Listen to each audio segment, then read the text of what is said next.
여러분, 우리가 이웃을 어떻게 사랑해야 할, 그리고 누가 과연 우리의 이웃일까요? 이스라엘 백성들이 곡식을 거두는 추수 때가 있었습니다. 그 추수 때에 밭 모퉁이에 있는 곡식들은 까지 가서 싸그리 모아서 거두지 말라라는 거죠. 이 곡식을 추수하다 보면 그 떨어지는 이삭들을 다시 모아서 줍지 말라라는 거죠. 포도원도 마찬가지입니다. 포도원에 있는 포도 전부 다 따지 말라는 겁니다. 떨어진 포도를 주워 가지 말라라는 거예요. 하나님께서 왜 이렇게 추수의 때에 곡식과 포도를 남겨놓으라고 말씀하셨습니까? 그 이유가 무엇이냐면 그 땅에 사는 가난한 자들과 거류민들, 그것을 통해서 먹고 살 수 있도록 하나님께서 배려하신 거죠. 우리가 살아가다 보면 우리 주변에 연약한 사람들이 있게 마련입니다. 그들을 어떤 마음으로 사랑하고 그들을 어떻게 섬기라는 겁니까? 넉넉한 마음으로 그들의 상황과 형편을 살피면서 그들을 도와주라라는 것이죠. 하나님께서 우리에게 주신 것들 안에서 일부를 떼어서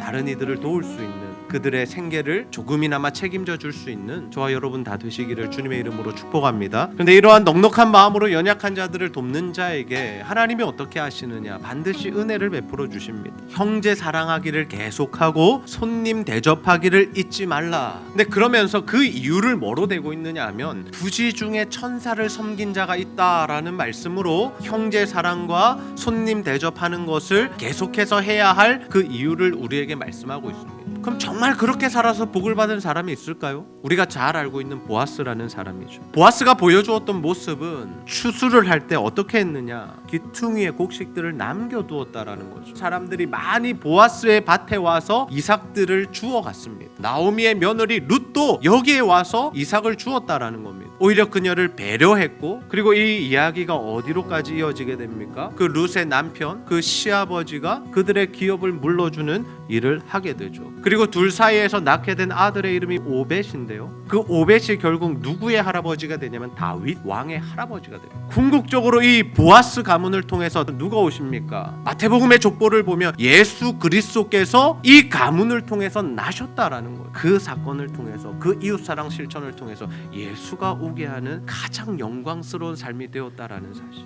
오늘 우리가 이 이웃사랑의 개념을 조금 더 확장해 보기 원하는데요. 먼저는 이웃사랑의 자세를 좀 살펴볼까요? 하나님께서는 거류민들, 즉 나그네들을 학대하지 말라고 합니다. 그리고 그들을 자신같이 사랑해줘라. 여러분, 우리가 다른 이들을 도울 때 어떤 마음으로 도울 때가 많냐면 나의 기준으로, 나의 생각으로 지금 내가 있는 형편의 그 상황 속에서 그들의 삶을 평가할 때가 많습니다. 그러나 그게 아니라 어떻게 평가해야 됩니까? 그들의 입장에서, 그들의 상황에서 그들의 어려움을 헤아리고 그들의 입장에서 그들을 도와야 한다라는 것. 이것이 하나님 우리에게 주신 이웃사랑 실천의 자세입니다. 이 시대에 우리는 이 나그네를 어떻게 이해해야 할까라는 문제가 남는데요. 나그네의 사전적인 정의는 뭐냐면 자신의 고향이나 자신의 나라를 떠나서 다른 지역, 다른 나라에서 떠도는 삶을 사는 사람들을 의미합니다.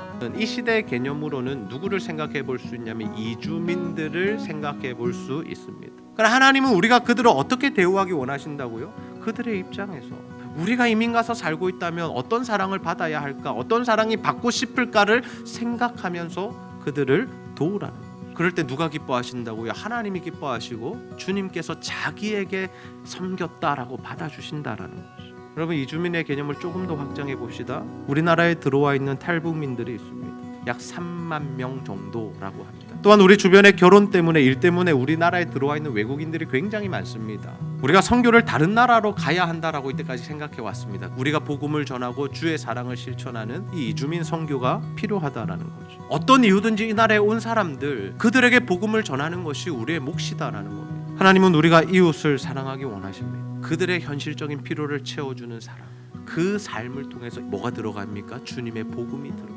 우리가 이웃을 사랑할 때 하나님께서 자신을 사랑하는 것으로 받으시겠다라고 말씀하셨습니다. 하나님 허락하신 은혜 안에서 여러분의 삶의 일부를 떼어서 이웃을 도우시기 바랍니다. 어떠한 방법도 좋습니다. 그러나 분명한 것은 하나님 주시는 그 넉넉한 마음, 이웃을 배려하고 섬기는 삶을 사셔서 하나님이 주시는 은혜가 여러분의 삶 가운데 머물 뿐만 아니라 여러분의 그 이웃 사랑을 통해서 열방이 살아나게 되는, 우리의 이웃들이 살아나게 되는 놀라운 역사가 있기를 주님의 이름으로 축복합니다.